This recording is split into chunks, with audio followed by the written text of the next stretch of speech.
guys, and welcome to Betwixt the Books. Welcome back to another reading roundtable. We are bringing you another themed episode where we will be discussing, in theory, TikTok books under the caveat of was the hype worth it?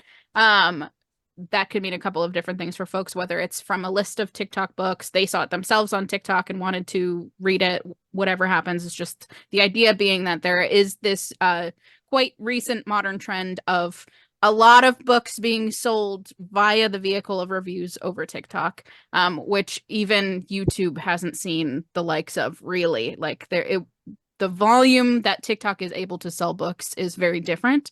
Granted, the publishing industry has no idea how to harness that power, from what I can tell.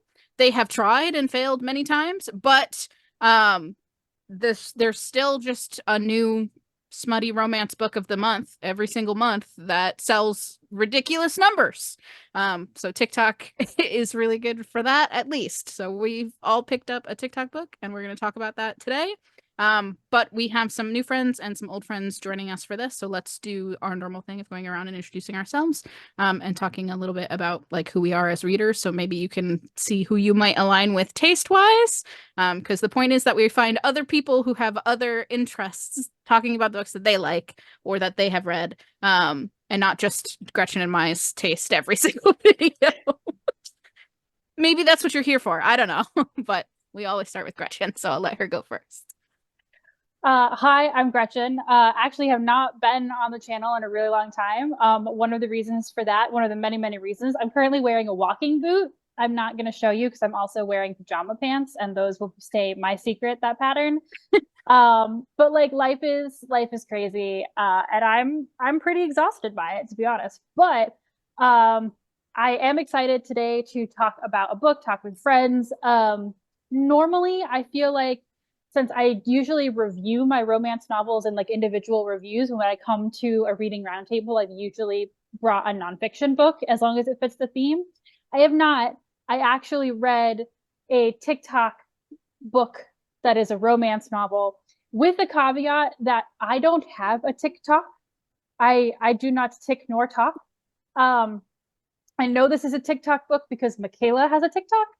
And so this was one of the books that we had been talking about. And then I just feel like, because once it goes live on TikTok, it normally then is like everywhere. Like you can't open your Goodreads page or like your Amazon page, or it's like, read this. And you're like, oh my God, if I read it, will you stop? No, no, it's still there. It's still there.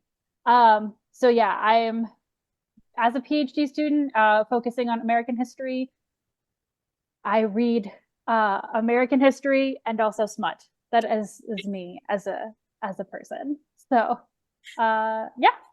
Okay. I'm Alexandra. I used to do booktube for like about 10 years. I haven't done a video in a long time, but I have since become a bookseller.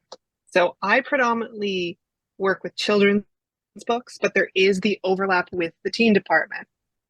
And out of my store, I run a YA book club to try and like interact with the community, get teenagers reading. And so the book today I chose was a little outside of my usual reading because I, in my personal life, tend to read more horror. I did a YA fantasy romance. I have some thoughts. um, yeah, it's been a long time since I've read YA. So like it's interesting to see how it's changed since when I used to be really, really into the YA scene. So I'm really excited to talk to you guys about that. Hmm. Yeah, Gretchen and I read a lot of YA when we first started our channel, I feel like, and then every once in a while we'll pick up a YA book now if it catches our eye, but like definitely not to the capacity that it used to be. Yeah, my old YouTube channel was a YA channel way back in the day. Yeah. Oh, my turn. Hi, I'm Megan, and I'm also a PhD student, just like Gretchen. And just like Gretchen, I read a lot of like political science and nonfiction kinds of books. But the books I read for fun are usually like either thrillers, or this time of the year I like to read a little bit of horror and ghost stories. And I also like to read YA YA fantasy, and occasionally a good smutty book. I was looking for a good smutty book when I came across the book that I am going to share today, and was pleasantly surprised that it was not what I was expecting, but it was still good. And then, hi, I'm Michaela. I've been on the channel more recently because I quit my job from being a bookseller. So I have more time to do videos than I used to. I read primarily queer books, whichever fashion of that there is. I am a variety reader in that I can't read one genre specifically for so long. I do start hating all of them just because I get bored. So I read a lot. It is mostly speculative, but you will find literally anything from me, from literary fiction to horror to fantasy to sci-fi to YA to middle grade to whatever. Today I picked up a fantasy book that was recommended to me via my TikTok feed. Isn't super popular in the way that a lot of the like TikTok books are, but it is, I think, quite popular specifically in the adult fantasy section of TikTok, like that niche community. And I'll talk a little bit more about why I think that it's not like a blow up TikTok book, but I do think that it's worth people to read, I think. As apparently the only person in this particular group that doesn't read horror, unless Michaela makes me, just also really happy that we didn't go with a Halloween episode this year because you made me read horror for October last year. I said spooky. I didn't say horror. You could have done anything that was like, I don't know. There's witch romance books. If that is your speed, you can go back because we've now been doing these reading roundtables for over a year. Really proud of us for like this is a new-ish feature to our channel, but it has been going on that long. So again, I am, if you follow me on this channel, you know, I read romance to like a disturbing degree at this point. I did historical romance for a while and then just like hit contemporary romance and never looked back. As someone who really loved YA, I feel like it's a natural leap, I think, for a lot of us, because now I can still have that romance and the adventure, but the problems are a little bit more adult, as opposed to in young adult, where sometimes I'm just like, you don't know what's coming when you hit your 20s. But anyway, so needless to say, romance TikTok is like one of the, if not the biggest realm. And I feel like one of the books that I got smacked in the face with like a ton was Icebreaker by Hannah Grace. This book was recommended for a couple of reasons. One is that this book fits into the sports romance and for whatever reason, hockey romance, really, really big thing on Romance Book Talk. And this book also, it's set during college, so it's like new adultish. And I do think that there is like a nostalgia factor as well to the cutting edge because there's a figure skater and a hockey player who were at the center of this book. One of the other reasons that Icebreaker was really, really like, or one of the ways that it was really, really being advertised was the level of smut. This is an explicit book. And they were like, this has some of the most sex scenes I've ever seen in a romance novel.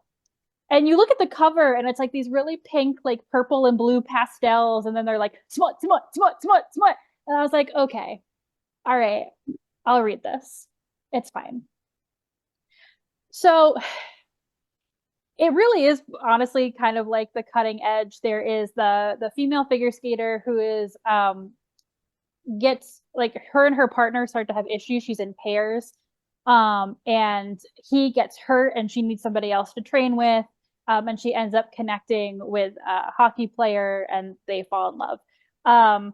The plot, that part of the plot itself, like if you've seen The Cutting Edge, you've probably seen this movie. I love those movies. I've seen all of them, even the made for TV ones. Okay.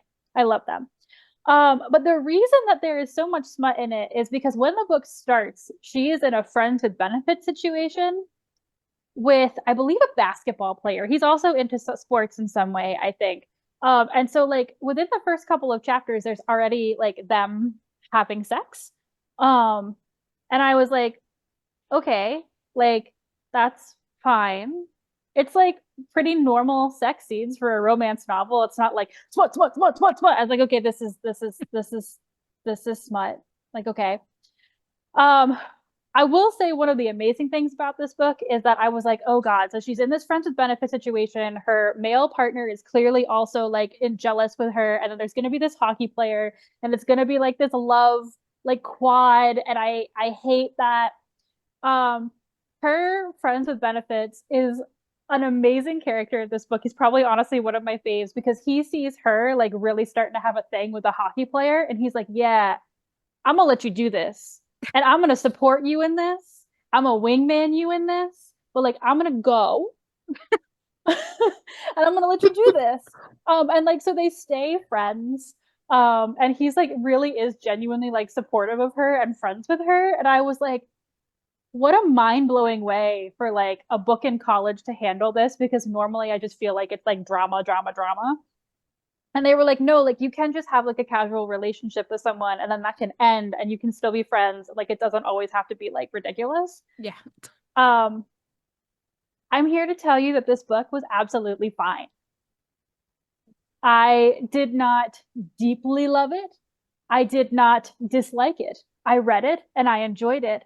So like I can understand it's a solid book, right? So I can understand why it has so many fans because it is like well written. It does have good relationships in it.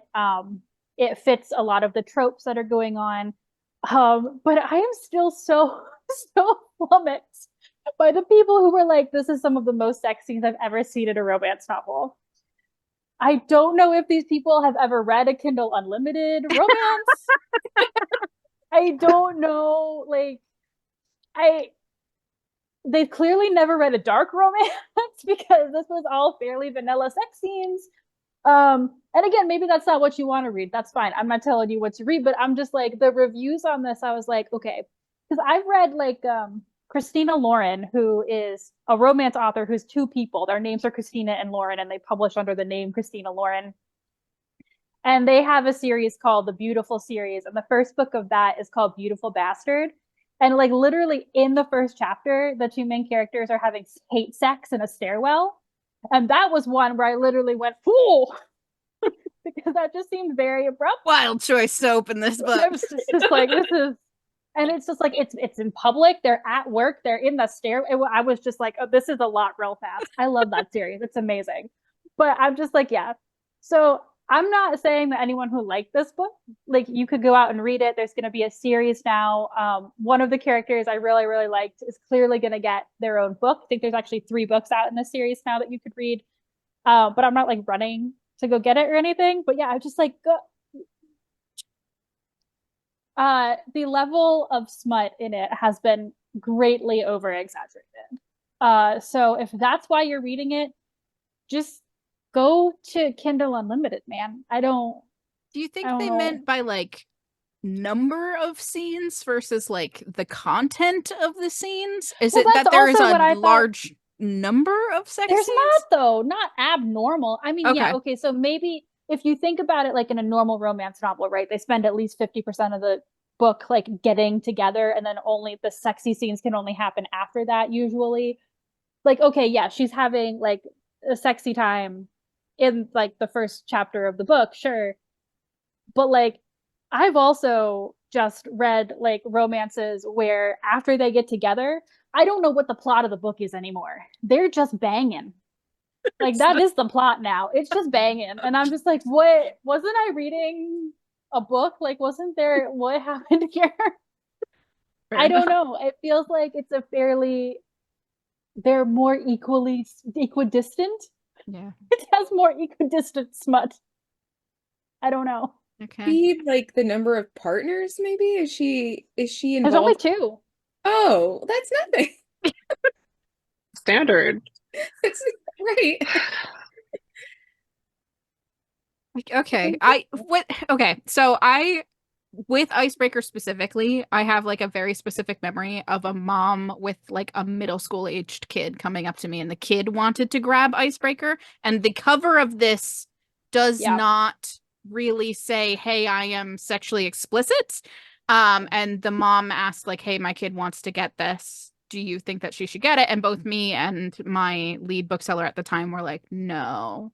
Like, how old is she? 11? Hell no. Like, super no. And like we were like, it's sexually explicit. Like, this isn't middle school appropriate. Maybe high school, but not middle school appropriate. Which is one of the problems I find with TikTok books, is that because so many kids are on TikTok, and TikTok doesn't necessarily know that the person ingesting this is not of an appropriate age to get this recommendation. And then there are these kids reading books that are like perhaps maybe too explicit for their age. Well, between that and the trend of the illustrated cover, Yeah. and I don't mean that to be like gatekeep the illustrated cover for like one age group or the other, but yeah, I mean if you showed me the cover of Icebreaker, I would have probably assumed that it was like a young adult book. It does look young adult. Yeah. Yeah. I don't know how I feel about that. It's weird. And like you said, it's new adult, which is this weird nebulous genre that doesn't exist and sometimes is in young adult and sometimes is in adult. And maybe that's what it is that it needs to find a home. We need to figure out what we're doing with new adult books. It's interesting the overlap between like the upper teen, like 17 to 18 into the romance genre, because when people come into the store, for me, they'll be asking for, Sarah J. Maas's Throne of Glass books, which are YA, but then also ask for, Haunting Adeline. And it's just such a weird, like, Spread. shades of gray. Yeah. Like, I've had so many kids coming up trying to buy Haunting Adeline. I'm like, no, you're not. No. Yeah, this is a whole other discussion that we could have at some point about how like some of those like the darker KU stuff now making its way into the mainstream, because that's the one. I mean, not that I want to give Jeff Bezos any more of my money, but like the one redeeming feature of KU is that it's normally very upfront with what you're getting. So like you don't have to, if you read the thing, you'd be like, here's the trigger warnings, or here's like the tropes that are included, and you're like, okay, this is not for me, and I'm gonna move on. And then I feel like, those books hit TikTok and they're just like popular. And then and again, I don't mean to gatekeep, it's not my job. But it's just, there are some of those where like I feel uncomfortable reading them because there's like that level of dark as an adult. So I'm like, haha, no. Yeah. And it doesn't help that a lot of stores, when they build like a TikTok table, it has both YA that is like definitely YA, like a Holly Black, right next to explicit dark books, because they are both TikTok books, but they're not for the same audience necessarily. Or a certain store near me, not my store, but a certain store near me that reflowed. So they're like 9 to 12 teen section and romance are like across from each other, because people who are buying in like shopping in teen tended to jump over to romance as well. But it's just kind of like, maybe we should have kept them just a little bit apart, just because like, yeah, like there are kids too that. My Barnes that I worked at in Warwick also had a romance directly across from YA, and it had the same effect of like they wanted us to like mix those tables together. And I'm like, yes, the adults who shop in romance do also shop in YA, but there are kids who shop YA who aren't ready for romance. And like those are two different distinct groups, and we kind of need to not maybe mix those, because you will get a parent who will be upset that their kid bought something that they were not ready for. Like when the Throne of Glass book started YA and then became sexually explicit at the end. Like, again, I will repeat, I have a Throne of Glass tattoo right here. And I used to, when I also worked at Barnes, which Michaela and I worked at the same time for a while, I would use that to sell books, but I would sell them to young adults. And then all of a sudden she made a turn and I was like, Yeah. those parents are going to come for me. I didn't know either. Yeah. It's hard. But I mean, I anyway. guess at that time the readers are aging up with the books, right? It's not like if a 12-year-old starts Throne of Glass right now and just burns through them. That's true. Like when they were coming out and there's like a year between each book, the kid has time to like grow with it, and now you can binge it in a way that maybe isn't the same. I feel like the same with Harry Potter books now. There's like a lot of kids who start Harry Potter and they binge it and it becomes too difficult for them to read those later books. Yeah, I don't know. Sometimes it's nice to wait a year between each of them. We're in a very instant gratification society. I want the whole season of my TV show now. Yeah, I don't know. It's interesting. Different way of life nowadays. Mm-hmm. All right. Well, Alex, would you like to tell us about your book? Topic of YA. I come with Powerless. So, I read this for my book club at the store, and we were trying to choose the books we wanted to do. And my co-host was like, okay, Powerless is really popular. This will bring people in. And I'm like, okay, like, let's go. I've never heard of it. I'm, only slightly online. And honestly, this book feels like a YA book from the early aughts. And it blew my mind because like I felt like I was reading like Hunger Games, Holly Black, like early 2005 to 2009, and just when the author wrote it, she was young. I think she was 16 when she started writing this. It shows, but pretty good for a 16-year-old. It got very popular on TikTok. And then there was a lot of backlash all of a sudden because people started to say it's very similar to Red Queen by Victoria Aveyard. Okay. And also The Young Elites by Mary Lou, where it's a society where there's been this plague and a lot of people died, a lot of people developed superpowers. And the kingdom that the story takes place in, the king is like, yo, I really like having a country that is full of superpowered people. And if I keep the people who either did not get sick or got sick and didn't develop powers, it's going to water down like our power pool, and that's bad. So like, get the fuck out of my country. Can I swear? I swore. Yeah, you're good. Okay. You're good. Don't worry. Oh God. Okay, get out of my country. So our main character, Peyton, she does not have powers. Her father, from a very young age, trained her to be a psychic. So it's really clever in the fact that since she doesn't have powers, what she has to do is like cold read people and basically be a mentalist. Okay. So that I really liked because so people would come up to her, like guards or whatever, and she would be like, oh, like your wife is leaving you. And the guard would be like, oh, how dare you say that? And like stormed off. I'm like, that's a really cool way to circumset, like not having any ability. Her romantic lead is the enforcer, who basically is the second son to the king, who has to go around and like hunt out the people who don't have powers and like so of course she doesn't have powers, he's meant to kill her, they fall in love, it's that kind of thing. She ends up saving his life very early on in the book, and that drags her into a Hunger Games like scenario. This book has 3 definite sections. The first half is the Hunger Games. The middle half is like in golden, what is it, the 4th Harry Potter book, the hedge maze. Okay, yep. Oh yeah, The yeah. hedge maze is just like ripped like wholesale, and there's a sequence like that, and then it goes back to kind of like Hunger Games at the end. So it's very of its time in the YA, and like I didn't really like it. I don't know if this is just that I've grown up. Like, I feel like if I had read this when I was 13, this would be my favorite book in the entire world.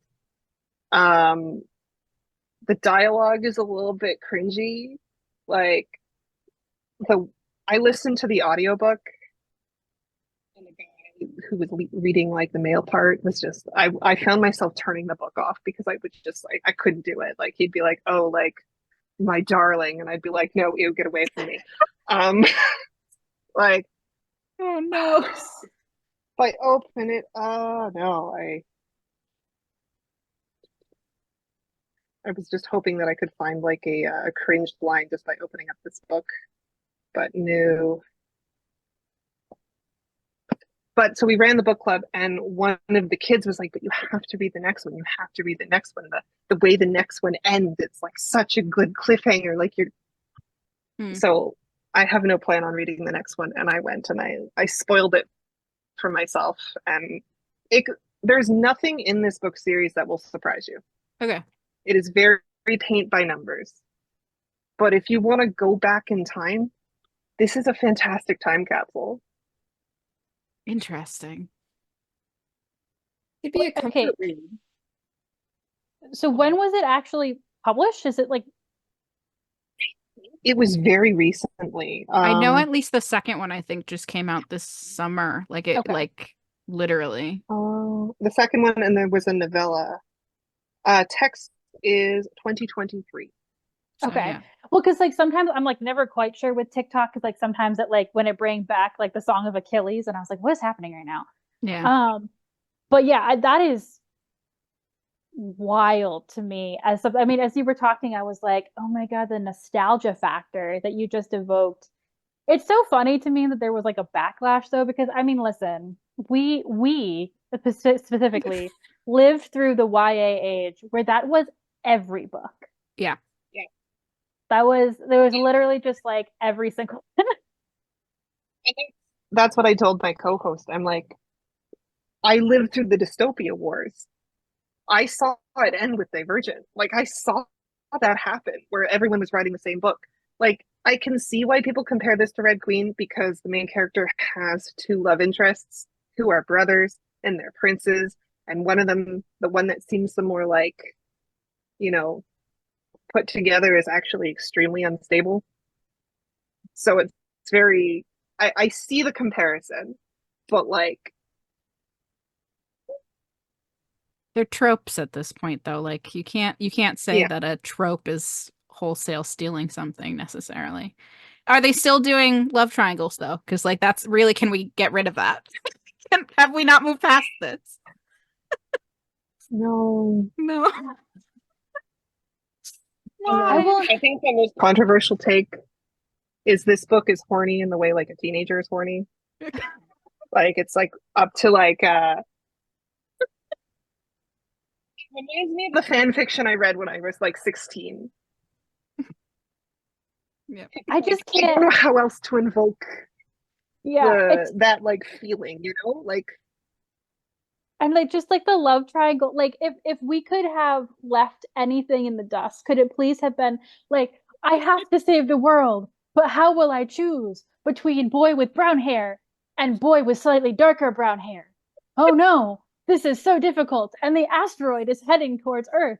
But this is the deepest discussion of my 16-year-old life. Oh, Yeah. ugh. So Like, I'm just excited we're starting to get some polyamory takes on this of like, why choose? Just have them both. that is the easy way out, and I don't understand why that doesn't happen. I mean, another TikTok book that we have read and have a video on is Iron Widow, where that is what happens. She's like, actually, not only can I have both, but they'll have sex with each other. Awesome. I just got an email that my copy of Heavenly Tyrant will be shipping out in December, and I am so pumped. I feel like this one took so long. She talked about it, about partially why it took so long. Because, like, even though it was so popular, like, they did not give her a lot of money. And so she couldn't put energy into it. And I think because they didn't think it was going to be as popular as it was. So, might be something that we could pick up again because we read the first one. Might see if the second one's still good. Still worth our time. This was like the straightest thing I have read in a long time. That is like, yeah, that's what I got. It's if you want to go back in time to the early 2000s, it's the book for you. It's interesting. I think that probably got popular when they were bringing back all of those books that were popular when we were reading YA. They were like, oh yeah, it's this. It's the same as all of these other ones. Have you heard of this weird, obscure book? And I'm like, weird and obscure? It was wicked popular. What are you talking about? It's just old.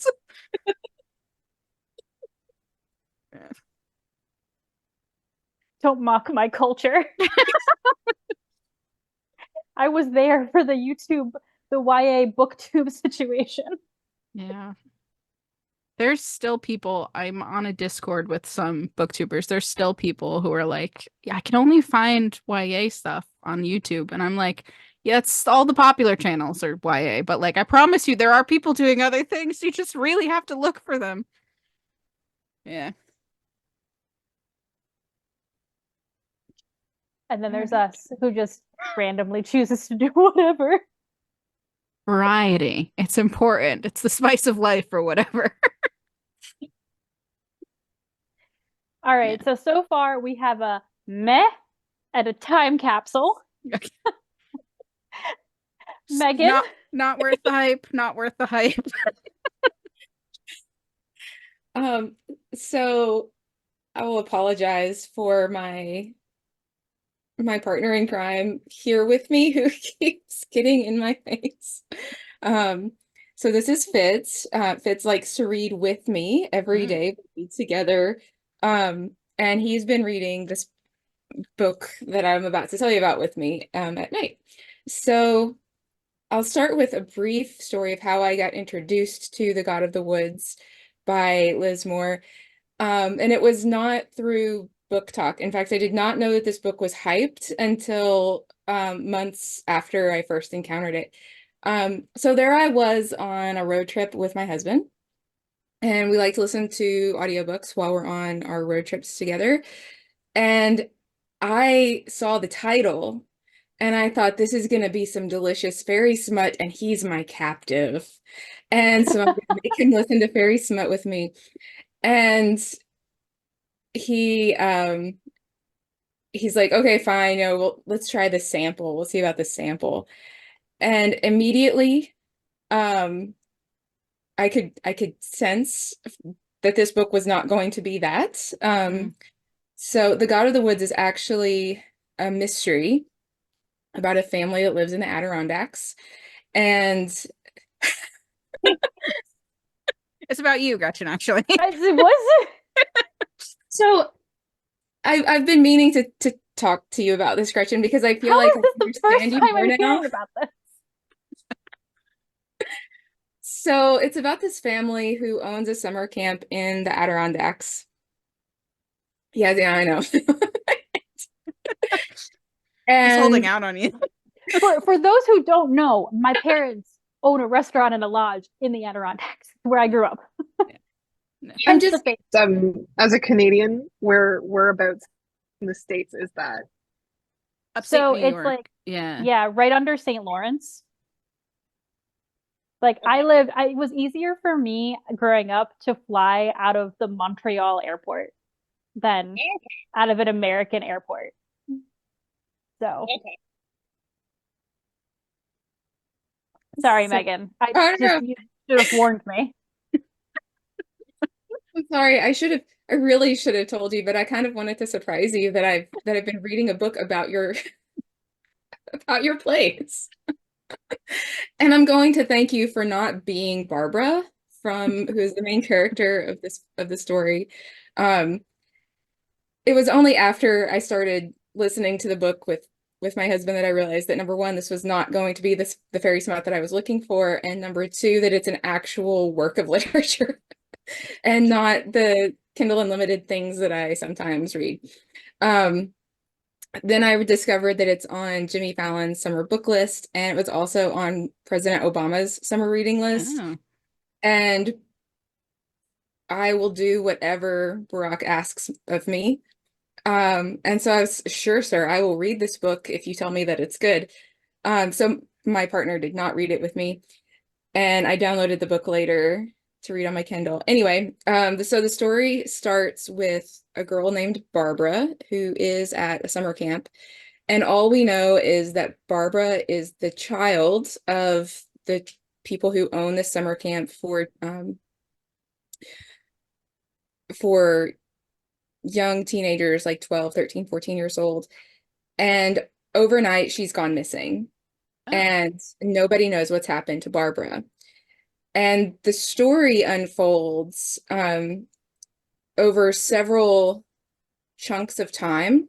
So we're constantly moving forward and backward and in between and around different points of view to get a very full story of this summer camp, this family, and all of the characters who are involved. We learn about the summer camp counselors and where they are and what they've been up to and why nobody was watching over Barbara when she was sleeping and went missing. And then we learn a little bit more about her family and why she was even at the summer camp in the first place, because this was not something that her family really wanted her to do. And then we find that her story is a very sharp parallel with that of her younger brother, who went missing at the same summer camp in the same place 13 summers before. And so the whole story, I'm not going to ruin the ending. I'm not quite there yet. And it's probably a good thing because I don't want to accidentally spoil the surprise of what happens in the story. But the whole book is extremely character driven, and it's around what happened to Barbara and also how that's entangled with what happened to her younger brother, or her older brother, 13 summers before. I'll be honest, it was kind of slow in the start. And it's not a book that I can read before I go to sleep because there is so much time shift and changes of perspective. So it's one I have to actively read and engage with. But it's fascinating. And for being a character-driven novel, it's very different from the types of books that I typically read, which are very, either first person or third person, and it's sticking with one perspective. I feel like I know these people. Like I know all of these characters at this point.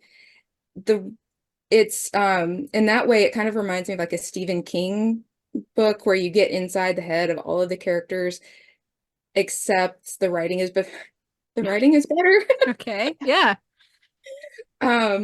Yeah, not a big Stephen King fan, but I really Shots fired.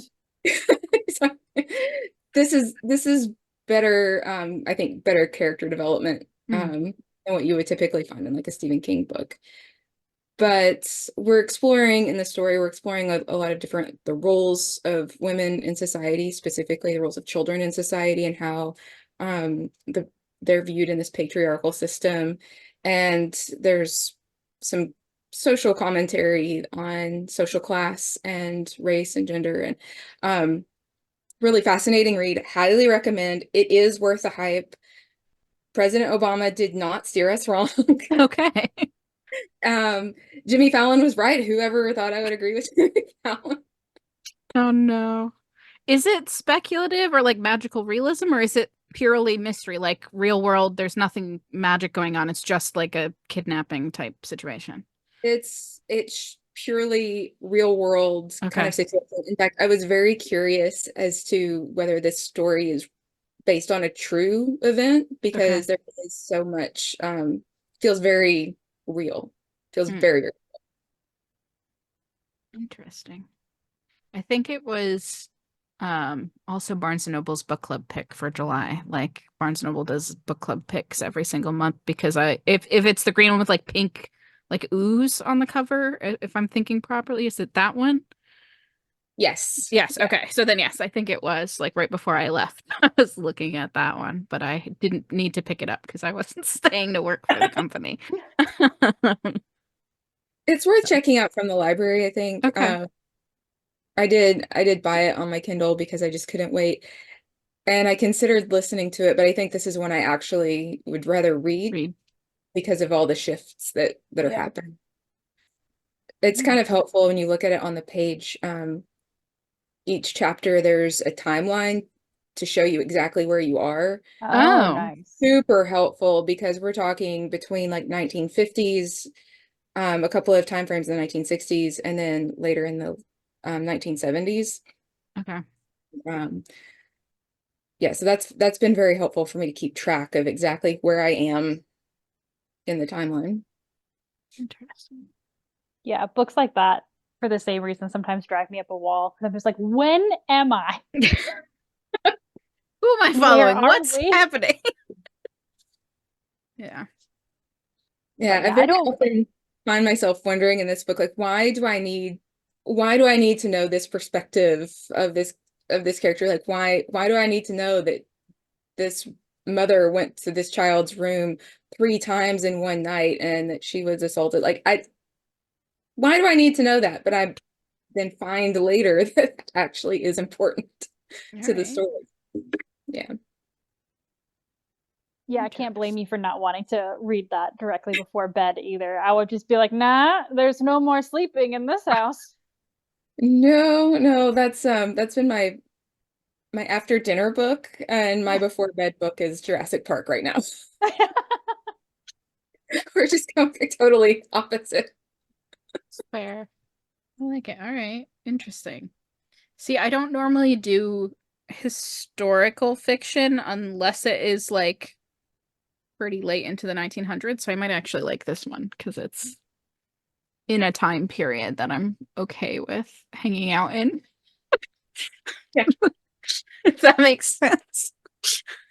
I mean, honestly, other than some of the dated perspectives on, like I was talking about with race and class and gender, other than some of the dated perspectives there, which I imagine are still very active in some places, it doesn't feel like a book from the 1970s. It feels like this could have happened last summer in the Adirondacks. Okay. Interesting. Sorry, Not Gretchen. to you. I live in summer camp land.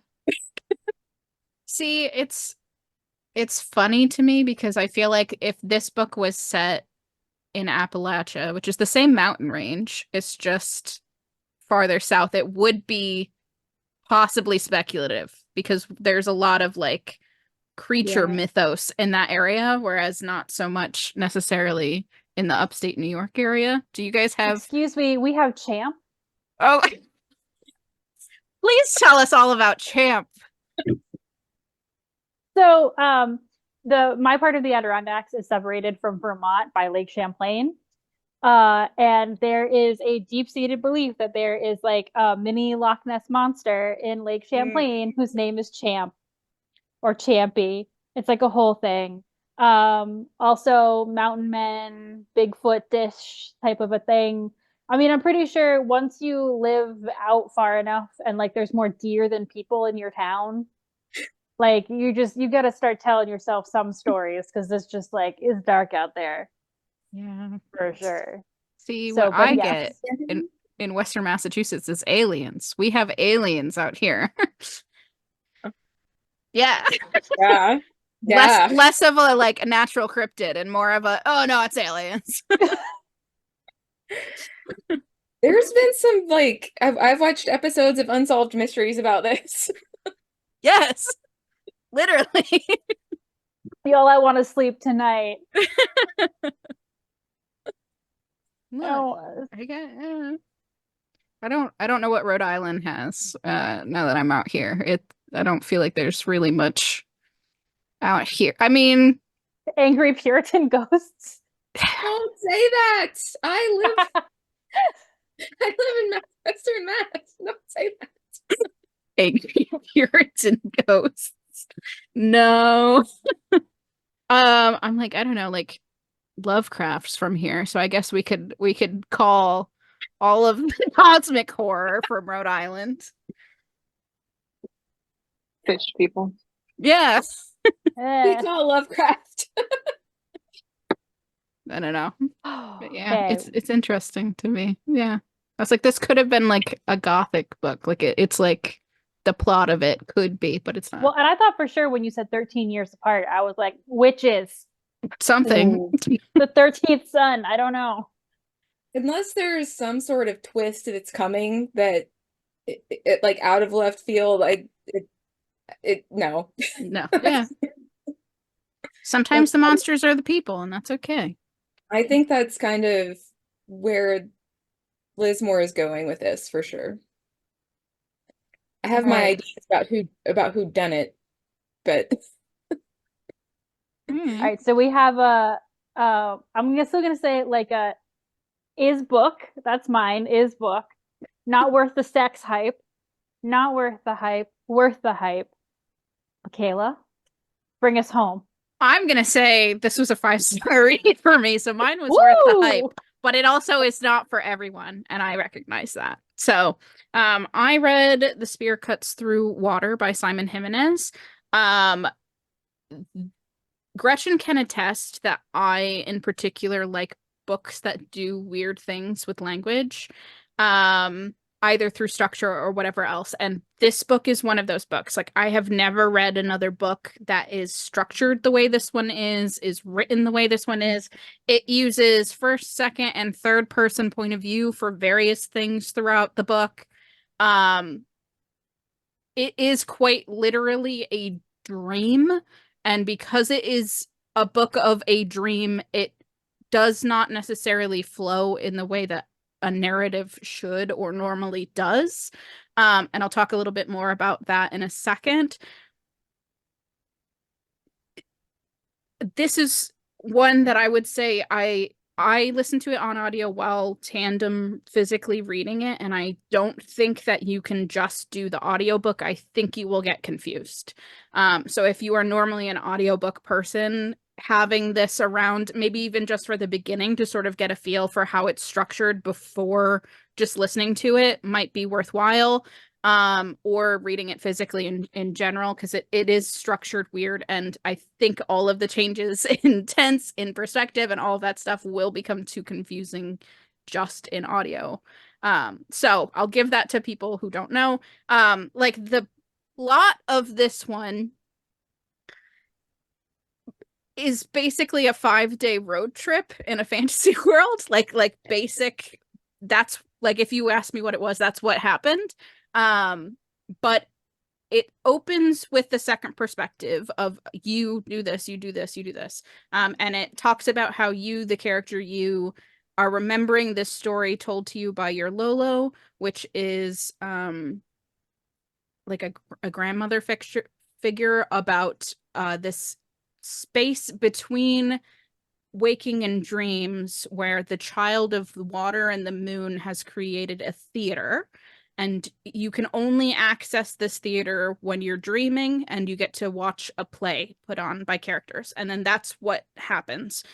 You, the character you, is now an audience member for a play of this tale that's going on, and very much in the like Greek play perspective, there's like chorus elements where like side characters will be talking to you.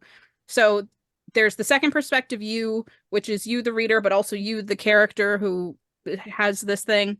Then there is the third person perspective, which is the play that you are watching. And then there are first person perspectives from characters within the play, or even side characters will make like comments. Like there's no what I would call NPCs in this book. Like a lot of times when you're reading a book, there's like the cast and then people the cast interacts with.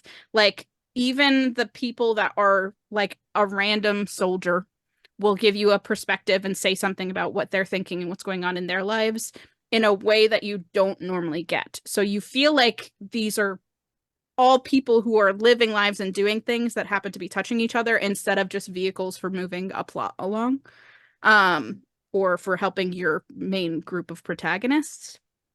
The general plot of this is there are two characters that are trying to smuggle a god out of the like chains and like dungeon that they were in and away from their husband and sons who have been using the god's magic to like do evil basically, and then obviously those characters are running after these characters to stop them from taking the god away. So like that's the idea of it, but again, it's just a 5-day road trip. Like it's like 500 pages and it's like a 5-day road trip, and the really like cool thing about this is the way that it's written and structured. I've seen a lot of people say that it feels like a Miyazaki film So like if you're a fan of like that sort of thing, I do agree with that. But again, it's very weird structure. You're gonna have to like pay attention to it. It's not one that you can just like popcorn read, I don't think. But for me, this was great. 5-star book. Highly recommend. The TikTok algorithm was like, you would like this. And I was like, yes, I do. Yes, I do like this. Thank you, TikTok. I understand why it's not like for everyone. Like it's not going to blow up, but I do get why specifically the fantasy community liked this so much. I believe the author's Filipino, so if you like pick up books for AAPI month, this might be a good option. But yeah, and I think this was their second book. Like the book they wrote before this was I think called The Vanishing Birds, which also got like a pretty good amount of acclaim, but I haven't read. But this one was crazy. I loved it. I know again, not everyone's gonna like that structure, but it was really cool. And especially if you want to see people doing like interesting things with the medium or like trying to like do something different, it might be worth picking up even if you don't read it all the way through, just to see like kind of what you can do with a book. Yeah. So the way that it's written, are there parts of it that are written in like a script format, like a play? It's not script. It's still story structure. It's just that it's now third person instead of second person or first person. There'll be like little like asides that like pop up and like break up chunks of text so you know that there's a shift happening, which is why I feel like seeing it in front of you is helpful to you, but it is not written as like a play. It's still written in like novel verse, even though it's a story of a play. I don't know. It's interesting.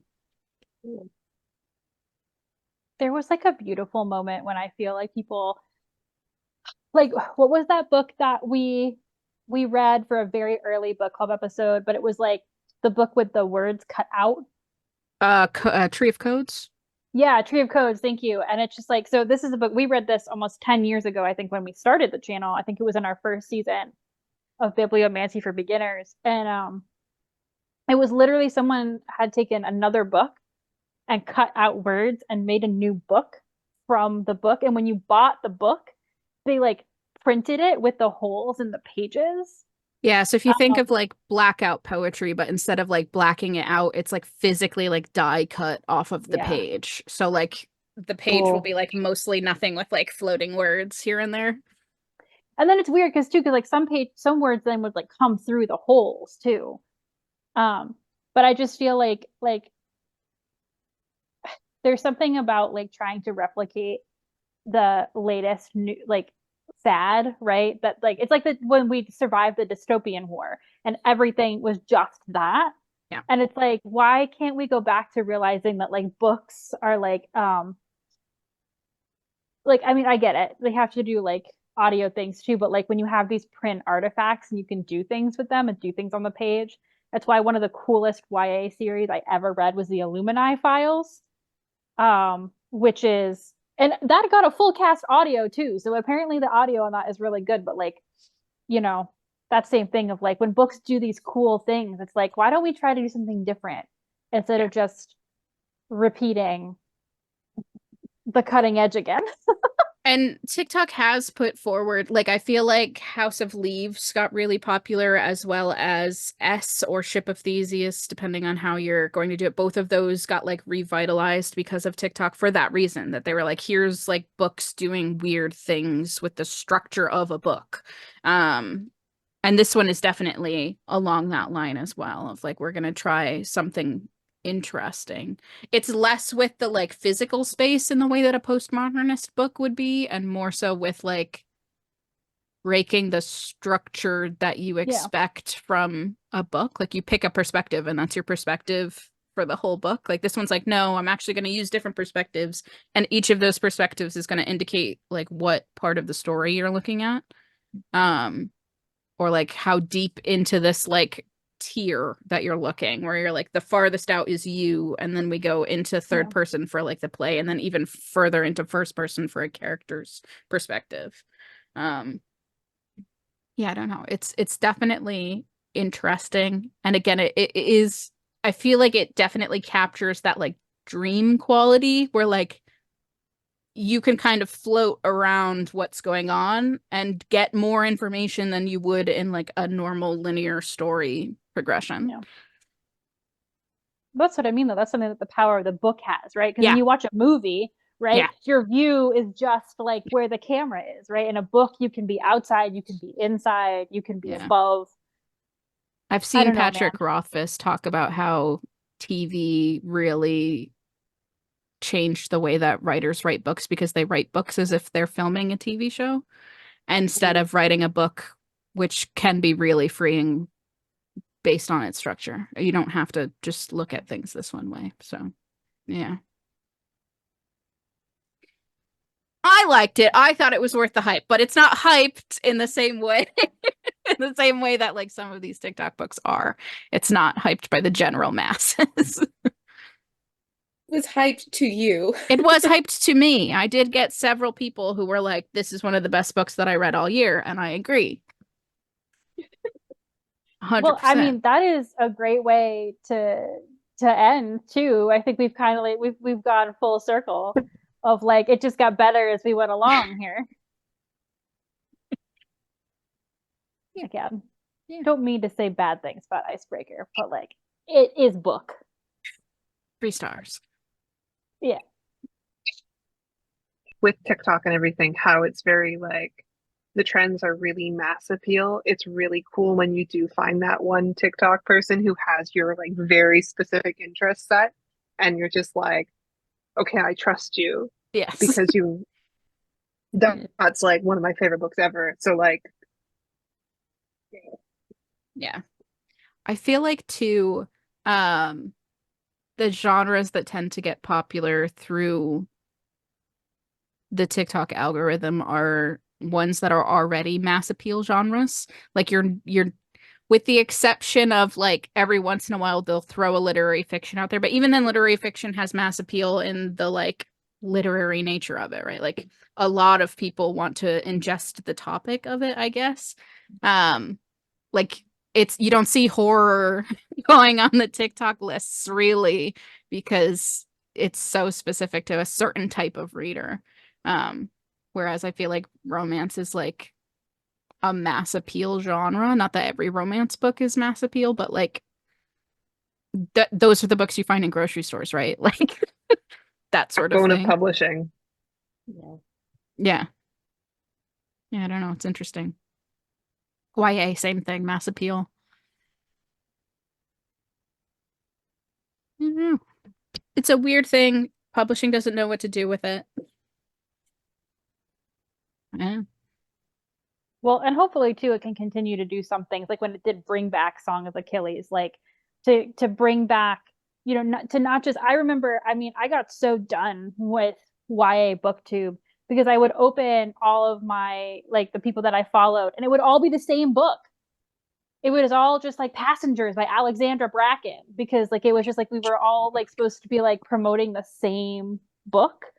Yep. And I was just like, I don't. And then, like, as a smaller channel, it was like, okay, if I don't have this book, if I don't have the new thing, the hot thing, like, there's no purpose for my channel. Like, nobody's going to watch it. And it's like also demoralizing as well. So, as long as like TikTok can just like hold on to that thing where it's like Colleen Hoover doesn't need another TikTok video. Okay. She's good. She's got a movie now. She's got, you know, Nails or whatever the hell that other, like, you know, use it for what it's good for, which is like the book that you saw, which is like, you know, yes, there is mass appeal, but we are all very different readers and we all deserve different books. I will say too, as someone who is not a big romance reader, like I in general don't gravitate there very often. I'll read a romance, like I don't have a problem with it, but like it's not like something I run to. It was really hard for me at first to get my TikTok feed to recommend books to me because every time one of those popular books popped up, I was like, no. Because I'm not reading a Colleen. I don't care. I'm not reading a Colleen Hoover. I'm not reading Sarah J. Maas. So I'm like skipping those. And then TikTok is like, oh, you don't like books. And I'm like, no, I do like books. I just don't like those books. But if you do some searching, like even if you just go into the search function and do like horror recommendations, there's people who just do horror recommendations, and then you can interact with those and start getting that stuff to filter in. Same with fantasy. You could just search fantasy recommendations or search for some books that you do like and like those review videos, and then maybe it'll start giving you some more that way. TikTok's algorithm is one of the best algorithms for finding you stuff that you in particular will like. Whereas I feel like YouTube and other platforms, it doesn't generate content the same way that the TikTok feed does. Which I think is why it's so good at selling books, actually, is that it's very good at finding you what you want and showing you that versus just being what everybody else is kind of pushing, what the publishers are pushing. Because we know that those were publisher pushed books. It wasn't because everybody genuinely liked that book. It was because that's what the hype the publishers were putting around. Yeah. So maybe that's too why people like TikTok, because it feels more genuine. It's a person recommending a book versus like something else. I don't know. There's people out there doing cool stuff. Try some interesting things. I have a video on our channel that was me reading 3 books from indie authors that were recommended to me that the authors themselves had done videos. And I read those and like talked about my experience reading those. So if you want to see that and me talking about that, I have that on our channel. I also, hopefully before the end of the month, but maybe not until November, we'll put out a video where I talk about a couple of horror TikTok recommendations that were like big in the horror community. So I will be doing some more TikTok-ish content going into if you liked this. We don't talk about it a lot, but if you have recommendations for us for other themes for these reading roundtables, please feel free to leave us a comment below, because while we have booked out the end of this year, there's always more options, and then we can shoot that out to all of our bookish friends and hopefully get some more conversation going. Yeah. Gretchen, do you have any plans? I know you've been focusing on your school stuff, so it's okay if it's just me. Yeah, right now it's probably going to be a lot of Michaela. So when you do your PhD, everybody I feel like knows about the dissertation phase, which is like the big culminating thing, but there's actually something between coursework and the dissertation called a comprehensive examination. Mine are scheduled for this week. And so I am like living with like static and screaming in my brain on top of other things that have been happening with my family's health wise and my own with the walking boot on and everything. So I do potentially, and this is really weird, want to do a Christmas romance potentially theme because 2 authors that I really, really love just did new books and they happen to be Christmas themed. I don't know why they're releasing them in October. First of all, stop that. Second of all, if you know anything about me and Christmas romances, I hate Christmas romances. I just think that the tropes on top of tropes just make those books extra formulaic. So like holiday romances in generally, I'm just like, oh dear Lord. But the 3rd book in Aaron Sterling's Witch series, which I've reviewed the first 2 books, that just came out, called The Wedding Witch, and that one is somehow also Christmas. I don't know. And Fallon Ballard, who I have reviewed all of the books that Fallon Ballard has published so far and given them like 4 to 5 stars. All of them also has a new book that just came out that is also Christmas themed. So maybe I'll just smush them together and do a review and just kind of talk about that. But we do have, as Michaela said, other reading roundtables that are planned. So, you know, at the very least, having to schedule things with our friends who very, very kindly take us on in all of our erraticism. I don't know what that word is. But we will at least be back in November with another reading roundtable. This one is not themed. So it'll just be whatever's happening is happening. So again, we would like to thank so much Alexandra for joining us for the first time on a reading roundtable, and Meghan for being willing to come all the way back again. And we will see you next time for whatever happens on this channel. Thanks, guys. Bye.